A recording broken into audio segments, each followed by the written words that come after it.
सनातन मंत्रालय असावं अशी मागणी आता केली जाते। सनातन धर्म रक्षणासाठी सनातन मंत्रालयाची स्थापना करावी अशी मागणी अखिल भारतीय ब्राह्मण महासंघाचे अध्यक्ष डॉक्टर गोविंद कुलकर्णी यांनी केली आहे। या संदर्भात राष्ट्रपती द्रौपदी मुर्मू यांना पत्र पाठवण्यात आल्याचंही कुलकर्णींनी सांगितलंय। दरम्यान या संदर्भात गोविंद कुलकर्णी यांच्याशी बातचीत केली आमचे प्रतिनिधी अरुण मेहत्रे यांनी। सनातन धर्मासाठी स्वतंत्र सनातन मंत्रालयाची स्थापना करण्यात यावी असं आपण म्हटलंय। काय या मागचा नेमका दृष्टिकोन आहे, उद्देश आहे आणि त्याचं काय स्वरूप असावं असं तुम्हाला वाटतं? नमस्कार।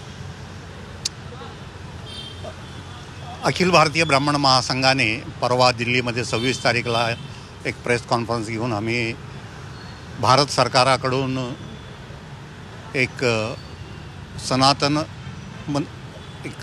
मंत्रिमंडळ असावा, मंत्रालय असावा अशा मागणी केलेल्या आहेत। हिंदूंच्या संरक्षणाकरता अशा एक स्वतंत्र एक मंत्रालय असणे गरजेचे आहे। केंद्रात मंत्रालय असायला पाहिजे, प्रत्येक राज्यामध्ये त्याच्या अंतर्गत मंत्रालय असायला पाहिजे, म्हणजे अल्पसंख्याकाकरता त्यांचे स्वतंत्र मंत्रालय असू शकतो आहे आणि बहुसंख्याकाकरता त्यांची व्यवस्थापना करता काहीच नसणे आणि ह्यांच्यावर वारंवार आघात करणे ही जे होतात ही असं होऊ नये याच्याकरता म्हणून एक स्वतंत्र आणि त्याच्यावर त्या पद्धतीच्या मंत्र्यांना तिथं त्या धार्मिक अधिष्ठान असणाऱ्या व्यक्तींची तिथं बसवणे गरजेचे आहे, म्हणजे तो अन्याय झाला तर बोलतील। अखिल भारतीय ब्राह्मण महासंघानं स्वतंत्र मंत्रालयाची मागणी केलेली आहे। बघूयात आता सरकार त्या मागणीला कितपत आणि कशा पद्धतीने प्रतिसाद देता येते। व्हिडिओ जर्नलिस्ट विकी कांबळेसह अरुण मेहत्रे, झी 24 तास, पुणे। दरम्यान या मागणीला विरोध आहे असं मत प्रकाश आंबेडकर यांनी व्यक्त केलंय। हिंदू धर्माला विरोध नाही तर सनातन धर्माला विरोध असल्याचं त्यांनी सांगितलंय।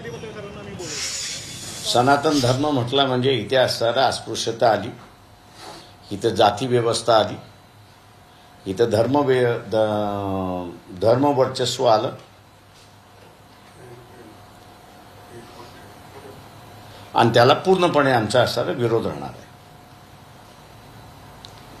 सनातन धर्माला आमचा असणारा विरोध आहे, हिंदू धर्माला आमचा असणारा विरोध नाही।